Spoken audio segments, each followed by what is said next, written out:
Hi everybody. In this unit we're going to talk about carbohydrates, and I have it split up into 4 different sections.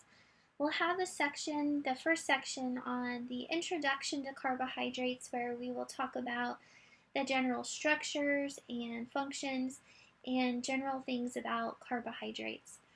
Then we'll have a section on whole grains. And with the whole grain section, I'm not recording a lecture. Instead, I'm having you watch a video about, we'll read the material that I have provided for you, but also watch a video about how to cook whole grains, because I think that's pretty cool for you to be able to learn something that you can apply and maybe do at home. And then we'll have a section on carbohydrates and health, and then a section on sugar and whether sugar is really bad for you or not. Okay, and here are some more of the detailed topics we'll talk about throughout the entire carbohydrates unit. In this section, we'll talk about structures, functions, and food sources, and we'll talk about fiber, dietary requirements. We'll talk about digestion and absorption of carbohydrates specifically. So you just had the digestion and absorption lecture about general information about digestion and absorption, and now we'll talk about how carbohydrates are digested and absorbed. But it's really straightforward for carbohydrates. It's more complicated for lipids. We'll talk about health effects of sugar and sugar substitutes, and health-related topics like lactose intolerance, the glycemic index, and hyper and hypoglycemia, which hyperglycemia would be referred to as diabetes.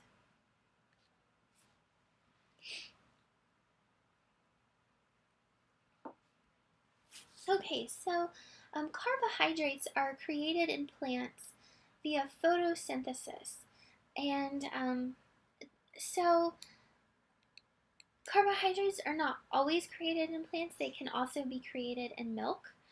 So any mammal milk contains carbohydrates, but in plants it's created via photosynthesis. And here's the equation for photosynthesis. And during this process, energy from the sun is stored in the chemical bonds that hold the carbohydrate molecule together. And so here's a picture of that process. And when animals eat the plants, the metabolic processes inside their bodies can split apart the carbohydrate molecule to release energy that's stored within those bonds. And so you see here that through this process, energy is released. And energy can be used for everyday work inside and outside of our body. So the metabolic processes that go on within our body. All right, so we're now going to talk about how we classify dietary carbohydrates. We can classify them into simple carbohydrates and complex carbohydrates. With the simple carbohydrates, we have the monosaccharides, which are glucose, fructose, and galactose. And then disaccharides, which are lactose and sucrose. And so the root word here of monosaccharides, being mono, means one, so that means there's one saccharide or one sugar. And then disaccharides meaning two. And you'll see here in a minute how these fit together. And then with the polysaccharides, this means many, poly meaning many. And so we have starches, which our bodies are able to digest, and fiber, which our bodies cannot digest. Bacteria can digest some of the fiber, and this can include insoluble fiber and soluble fiber. Okay, and then glucose we'll talk about now. And glucose here here's the structure, and this is what I mean by one sugar. You only have one of these, whereas with a disaccharide, you have two of them linked together. So glucose is a monosaccharide. Glucose can also be known as blood sugar. So you hear like somebody with diabetes or somebody with some other, if they're just monitoring their blood sugar, then they may call it their blood sugar, their blood glucose levels, or something like that. It can also be known as dextrose on a food label. So you can hear it be called different things. The functions of glucose are that it can be used by any cell for energy. The brain and the central nervous system use glucose almost exclusively for energy rather than using fat or protein. And that's really important when it comes to talking about carbohydrate restricted diets. It's important to note that glucose is a sugar that our brain and our central nervous system relies almost exclusively on that. It's also the main fuel for a baby, an unborn baby. So when a mother is pregnant, her body is, and so I teach this in my maternal and infant nutrition class, is why I'm sharing it with you. But when you have a woman who is pregnant, her body, her hormones within her body are specifically trying to shunt that glucose to the baby. And because the glucose is the main fuel for the growth and development of the baby. And so early on during pregnancy, the mother, during the whole time, the mother is shunting glucose to the baby. But later in pregnancy, the mother is relying more so for herself on her own fat stores for energy rather than glucose, so that glucose can be preferentially shunted to the baby. So the only time these systems can use other sources for energy is after several days of complete starvation, and that adaptation is necessary for survival. So therefore, glucose is critical to normal brain and central nervous system functioning. Excess glucose can be converted to fat in the liver. So if we have too much glucose, then that can be converted to fat. Dietary sources of glucose include, as a monosaccharide, you can find glucose in fruits and vegetables, honey, and corn syrup. As part of a disaccharide, in foods that contain lactose, and in foods that contain sucrose. And you'll see in a little bit when we talk about lactose and sucrose that glucose is one of the two saccharides in that disaccharide molecule. And then as part of a polysaccharide, glucose is found in starch-containing foods and fiber-containing foods. And so the point here, if you look at this, is that you can find it in a monosaccharide, a disaccharide, and a polysaccharide. Glucose is everywhere, and that makes perfect sense given that it can be used by any cell for energy. It does not have to be converted to anything first to be able to be used by our cells.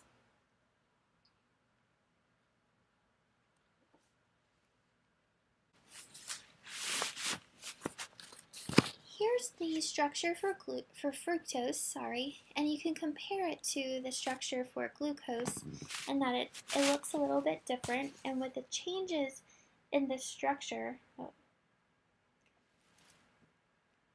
comes changes in the function of the molecule. So fructose can be used by some cells for energy, and some fructose can be converted to glucose by the liver, So if the body needs glucose but it has fructose, it can be converted to glucose in the liver. And other functions of fructose include cell-to-cell communication. Fructose can be found as a monosaccharide in fruits and vegetables and honey, and as part of a disaccharide in sucrose-containing foods, and as part of a polysaccharide in foods containing fiber. Galactose is, you can see the structure is up there.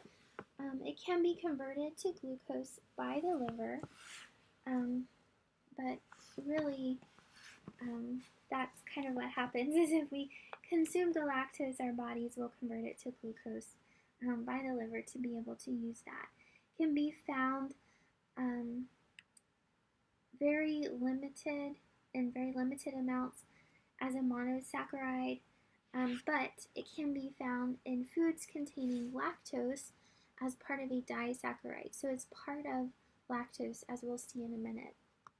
So as you can see, glucose and galactose are very similar to one another.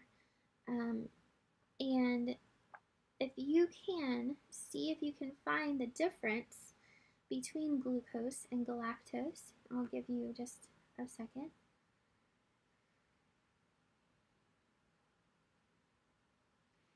Okay, so in glucose, this hydroxy molecule is facing down, and in galactose, it's facing up. And that is significant because glucose can be used by any cell of the body, but galactose must be converted to glucose to be able to be used. And it's just amazing how one small difference within the structure of the molecule can result in such a huge difference in how our body is able to use it. And remember, so which type of monosaccharide do you think is the most abundant in the diet and why? And remember, we've talked about this. It's glucose is the most abundant in the diet, and it's because the brain and central nervous system need it in that form to be able to use it.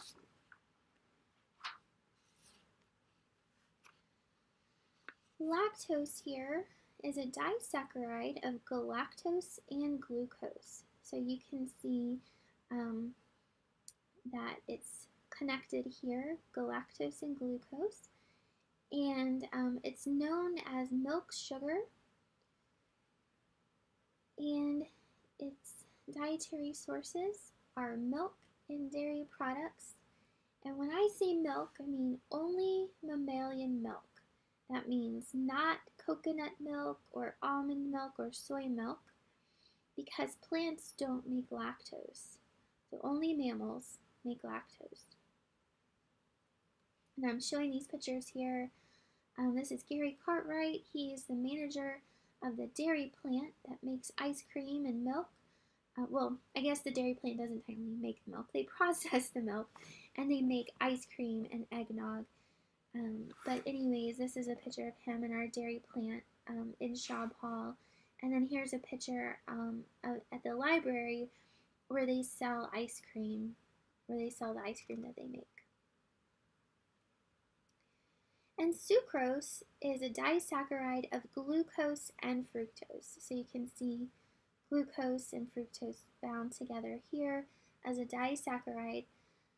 Sucrose is also known as table sugar, white sugar, refined sugar, and is sugar on a food label. So whenever you hear refined sugar, white sugar, table sugar, any of those things, that is sucrose. Okay, and the dietary sources, it's found in fruits and vegetables.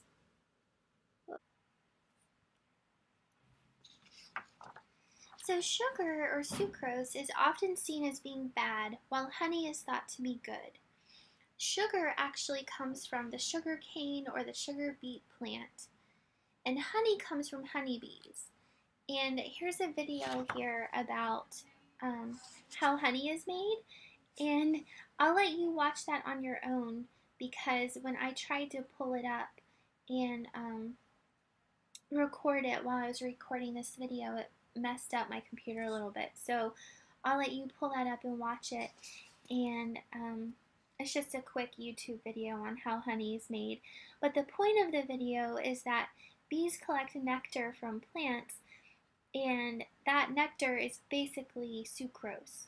And the bees have enzyme that breaks sucrose into glucose and fructose, which when you look here, that's what sucrose is it's a disaccharide of glucose and fructose.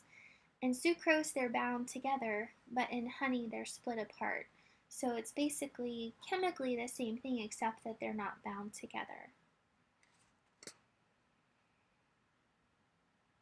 But our bodies also have enzymes that break apart this molecule. So if we consume sucrose as sucrose, then our bodies will split apart glucose and fructose. And so basically inside our bodies, it will chemically be the same thing as honey. Now, I will say that honey has a very different flavor than sucrose. So every day I always have some type of bread with peanut butter and honey.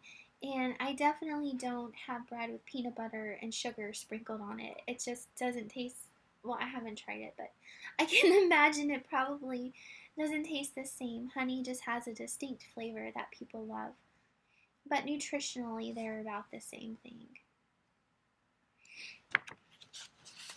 So this chart shows you the relative sweetness of simple sugars, and this is expressed as a percentage of the sweetness of sucrose, and so sucrose being held as the standard here, so sucrose being 100%.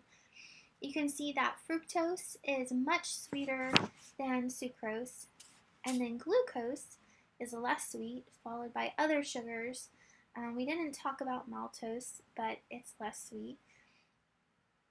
Galactose is less sweet, and lactose is even less sweet than sucrose.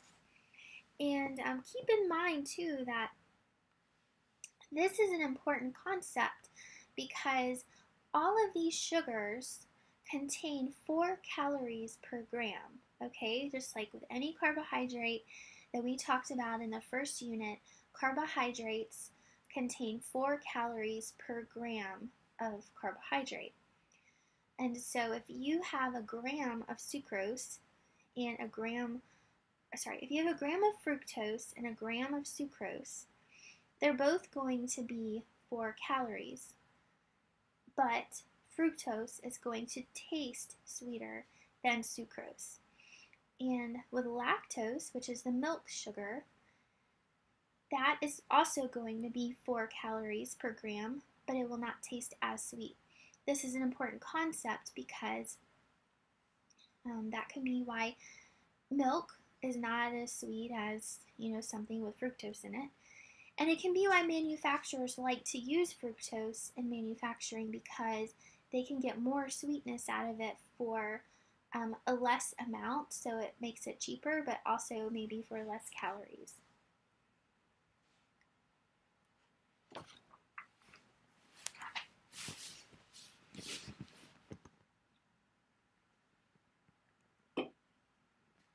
Okay, now we're going to talk about starches or polysaccharides. And you can see here the structure shows that there are many saccharides linked together. Actually, this picture just shows 3, but the point is that it's 3 or more linked together.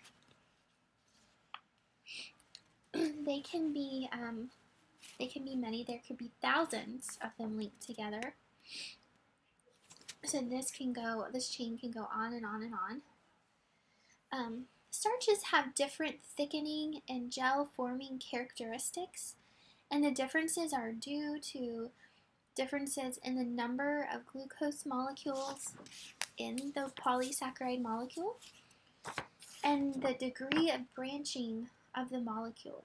And you can see here that there's, this is a picture of a polysaccharide with branching going on.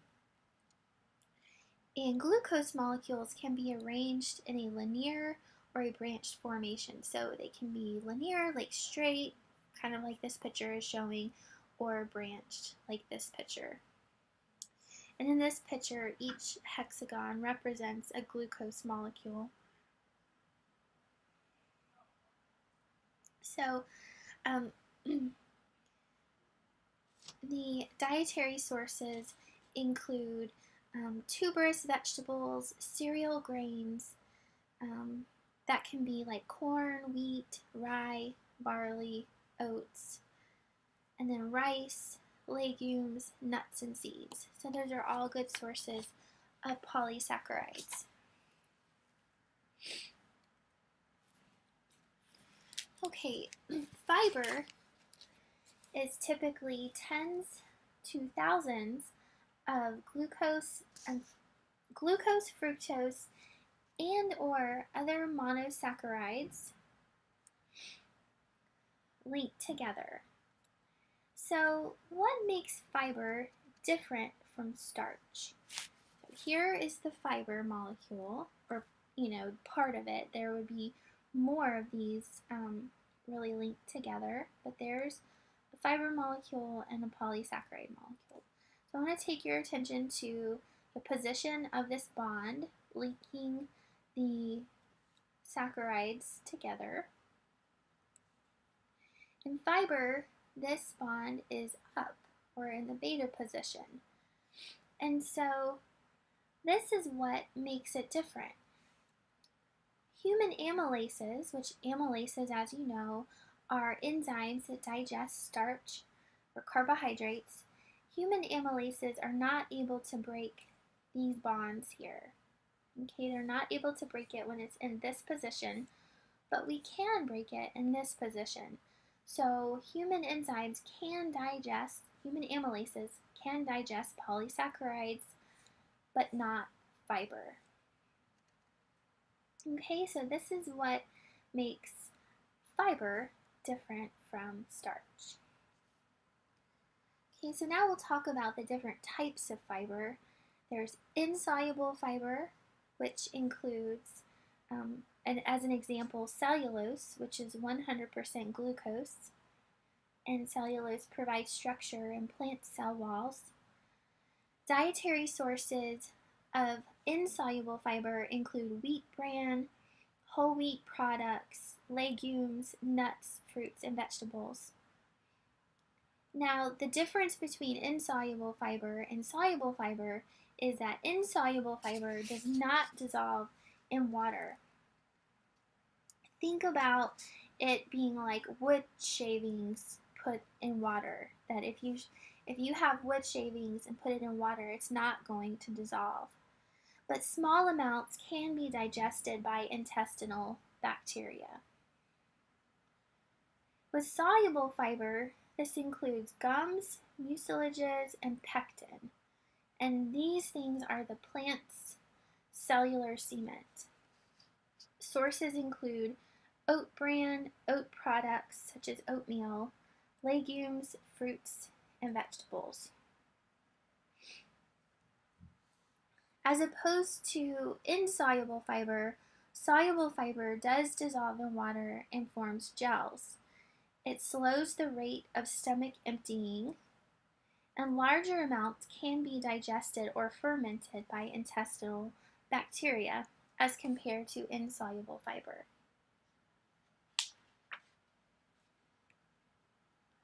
Okay, so here's the difference between insoluble fiber and soluble fiber, or a visual description, visual representation of the difference here.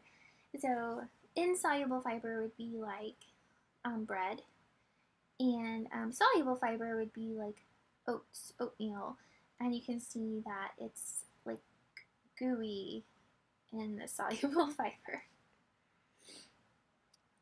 Okay, so now we'll talk about potential health benefits of dietary fiber. So both types of fiber, whether it's insoluble or soluble, may reduce the risk of constipation and conditions associated with it, such as hemorrhoids and diverticulitis, because all of these conditions are due to a lack of fiber. And so this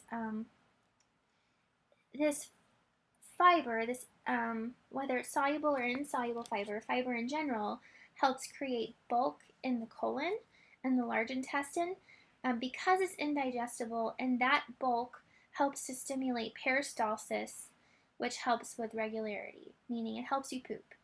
Okay? Obesity, any type of fiber could potentially help with obesity because eating lots of foods that are naturally high in fiber may help with weight control, because both types of fiber help to fill up the stomach, so they help you feel full faster. But in particular, soluble fiber can delay stomach emptying. Okay? Now, both of these things, filling up the stomach and delaying stomach emptying, contribute to satiety, meaning you feel full faster, you feel full longer, and therefore you eat less calories. Okay? The faster your stomach empties, the hungrier that you're going to be faster. Okay? And digestive enzyme supplements, there are these supplements that are on the market, and you can purchase them, and some of them contain cellulase, which is an enzyme that digests cellulose, which is a type of insoluble fiber made up entirely of glucose molecules. And I want you to think about whether or not taking that type of product would help you have any potential benefits. So you can think about that.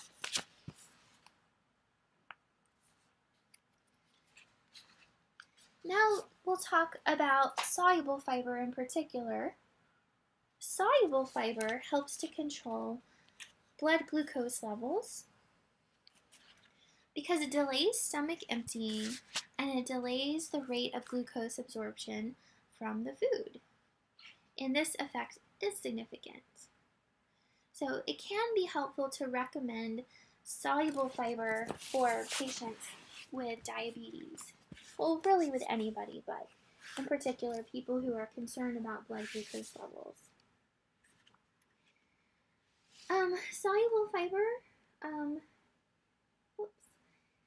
it can also potentially help lower serum cholesterol levels because the soluble fiber can bind to the cholesterol, preventing it from becoming absorbed.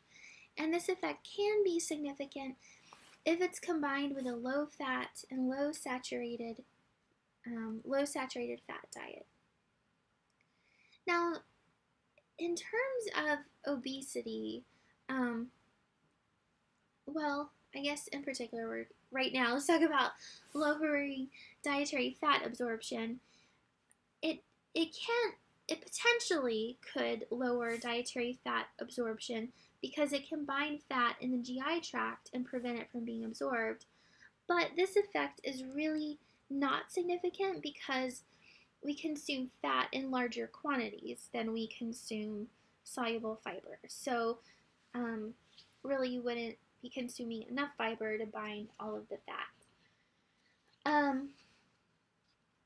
Soluble fiber, so even though it may not be a significant impact on binding fat and preventing fat absorption, soluble fiber in particular could help with preventing obesity because of the delay in the stomach emptying, because that could help with satiety. So as we talked about on the previous slide.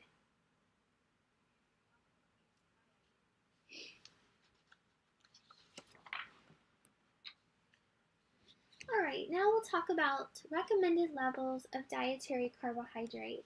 So now that you've been introduced to the different types of carbohydrates, where you can get them in your diet and what functions they have, let's talk about how much of it we should be consuming. So we'll talk about the dietary recommendations in regards to digestible or simple sugars and starches and indigestible or fiber. So in terms of the digestible carbohydrate, the primary function of carbohydrate is in the body is to provide energy in the form of glucose. So at rest, about 35 to 40% of the total calories being used by the body are coming from carbohydrates, primarily glucose. The brain and the central nervous system use more glucose than any other system in the body. At rest, about 80% of the glucose being used is being used by the brain and the central nervous system.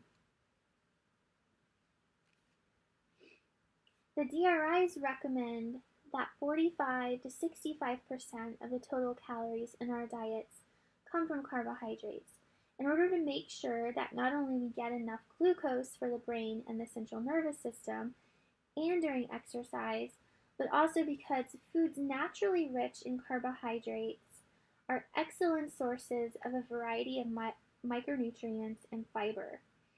And when we think of carbohydrates, a lot of times it gets a bad reputation because we think of things high in sugar. We think of like donuts and cupcakes and maybe too much bread or things that people associate with gaining weight. But as we talked about throughout this unit, a lot of the sources of carbohydrate are fruits and vegetables. And those are foods that are really healthy. They contain a lot of micronutrients as well as phytonutrients and fiber. So you get the benefit when you consume foods like that that provide carbohydrates. You get the benefit of having those those great nutrients that we need, and as well as the energy for our brain and our central nervous system and running our bodies.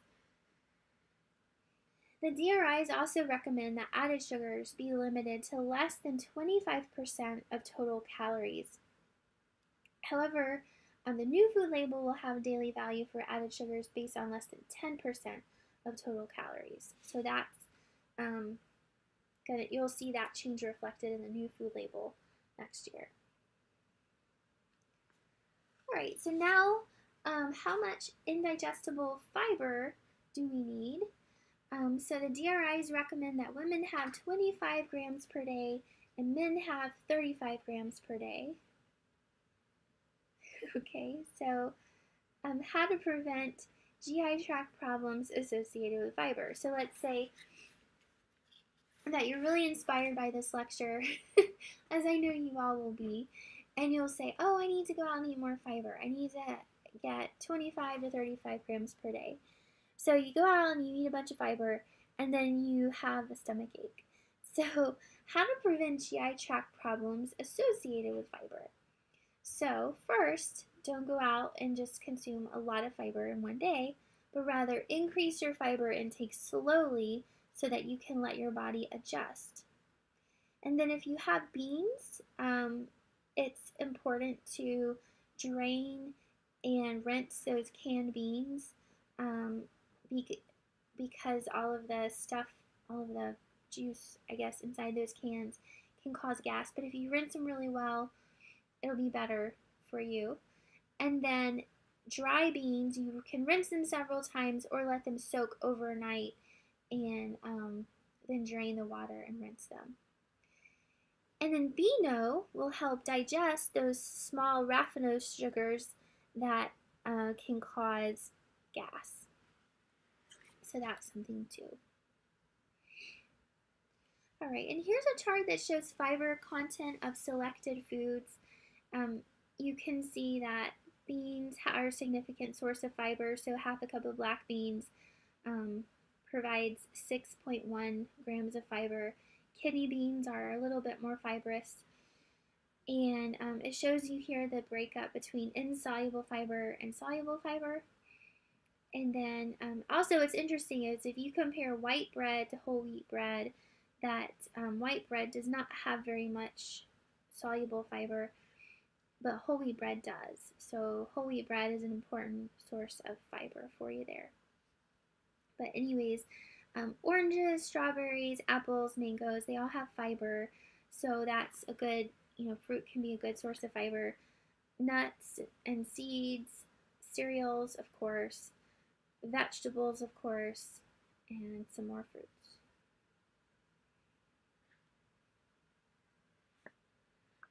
Alright, so I know that you've all heard of the Atkins diet, and well, actually, I don't know that. If if we were in class together, I would ask you, who's heard of the Atkins diet? Raise your hand. Because the Atkins diet was very popular when I was an undergraduate. So, in the early 2000s, the Atkins diet was really popular. And I'm not sure if you heard about it like from your parents or from, yourself, like if it's just something that you still hear about. But even after the Atkins diet, there's other diets like the South Beach diet, paleo diet, all kinds of diets that restrict carbohydrates. So we're going to talk about why they were popular for so long.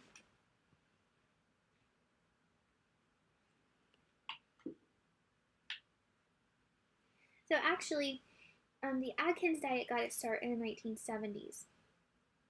So I don't know about what happened in the 70s because I wasn't alive yet. But I do know that in the early 2000s it was really popular. I had a lot of friends doing it. And so people like may come on and off. It may come in and out of style, I guess. So they work in the short term because they cause rapid weight loss. Most of this weight loss is water from urine, from losing water weight, caused by a condition called ketosis that occurs when dietary carbohydrates are limited. Okay, so you do lose a lot of weight in the short term, but that weight is water weight. It's not a loss of fat like people are probably thinking it is. You can typically eat a lot of forbidden foods or fatty foods, making it more palatable and therefore easier to stick with over the short term. So a lot of these foods that you're allowed to eat, it's like steak and bacon and just fatty foods that are lower in carbohydrates. And you don't feel hungry as much because the high fat and protein produces satiety. So, the high fat and high protein makes you feel full longer. So you don't eat as much. And it's easier actually, like even though you're eating higher fat foods, to actually eat less calories because you're not as hungry. So research suggests that actually the average intake is about 1,200 to 1,400 calories per day on Atkins style diets. Because of that increased satiety, they decrease the calories that they eat. Also, you have limited choices. It can be easier to just not eat something at all than to reduce quantities of everything you eat. Which most traditional weight loss programs, you're reducing quantities of everything you eat. But when you cut something out, then you have that mindset of, oh, I can't eat that. And that could be easier. More specifically, restricting carbohydrates means no eating high, I guess this is the last bullet point here. It means no eating high calorie junk food, especially desserts and snacks like cake, ice cream, cookies, chips, and other things like that. And no drinking large quantities of soft drinks and other sugar beverages or alcohol or things like that. So really, there's all these reasons why it works, but you're you're restricting a lot of like the bad carbs. Well, I shouldn't say bad carbs, but carbs that don't provide micronutrients like cake and ice cream, etc. The Atkins diet also appealed a lot to men because they weren't having to eat salads and they could eat like their steak and bacon and things like that. They don't have to eat vegetables and fruits and don't have to exercise. Well, I'm not saying that these two are specific to men, but these are specific to everybody. A lot of people don't like vegetables, and a lot of people don't want to exercise. Okay? And in fact, exercise could be difficult on a limited carbohydrate diet. Okay, so over the long term, well, before we get to the paleo diet, um, a lot of studies have found that weight loss can be greater at 6 months for people on an Atkins style diet as compared to those on a more traditional low fat or high carb diet. But the difference in weight loss typically disappears after 1 year. So, studies on weight loss programs in general find that after 1 year, maintenance of lost weight is poor regardless of the method. Um, the point here is that basically in this class, regardless of which professor you have, if it's me or Dr. Cook, um, we are going to advocate for lifestyle changes that can be continued throughout a person's life. So a dietitian will probably not advocate to you a particular type of diet, rather a change in lifestyle so that you're eating healthier foods every day with adequate portion sizes that are not too much or not too little, and that also incorporate physical activity within your life. That's going to be something that's more sustainable throughout your entire life, because when you go on a diet like the Atkins diet or South Beach diet or paleo diet or whatever it may be, the whole idea is that at some point you're going to go off of that diet, right? And so you don't want to have a diet that you go on and off of. You want to have a diet that you stay on consistently throughout your whole life.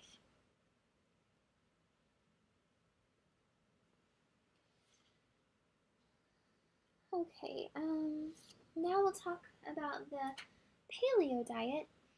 The paleo diet is based on the concept that we evolved as hunters and gatherers, that our ancestors were hunters and gatherers, eating mostly meat and naturally occurring plants, and that there has been enough time for our bodies, that there has not been enough time for our bodies to adapt to foods produced by what they call modern agriculture, primarily grains, legumes, and dairy. So, according to the paleo proponents, this maladaptation is the cause of most of today's chronic diseases because of metabolic disturbances and inflammatory responses. The diet therefore restricts grains, legumes, and dairy, which are the primary carbohydrate sources in the typical American diet. And, as we kind of talked about throughout this semester so far, grains, legumes, and dairy are also significant sources of fiber and micronutrients and macronutrients as well that are healthy for us. So, some issues with the paleo diet is that there really is no one paleo diet. That depending on where you go and find your resources, that there are different versions of it. Also, so there's that in terms of people may have different versions of what they call the paleo diet, and part of that's because humans have inhabited many different corners of the earth, eating diets with more and fewer carbohydrate sources based on the ecosystem or availability of the foods around themselves. So the paleo diet, if you're looking at what our ancestors ate, it's going to be different depending on where in the world that they were. Modern plants bear little resemblance to their wild ancestors. Even grass-fed livestock today are completely different genetically. We've seen a relatively recent diet-related evolutionary adaptation, which is lactose intolerance, which we can talk more about that later. So that's something that has changed within our diet more in recent years. And there have been no long-term clinical trials demonstrating the effectiveness of this dietary approach. In contrast, there's lots of evidence that people who eat carbohydrate-rich diets in places like the Mediterranean region and Asian countries like Japan live long and healthy lives. So really, there's just a lack of evidence that the paleo diet is one that that should be followed. So really, just like with carbohydrate restricted diets, like the Atkins diet or something similar to that, a paleo type diet may help to reduce consumption of junk foods, which are typically sources of excess empty calories. And if you're cutting junk foods out of your diet, then the result would be weight loss. So, with any diet, you would want to ask yourself, is this sustainable over the long term? And it could be something that could help you for a period of time, help get you on track to a healthier eating habits. And then when you go off of the diet, maybe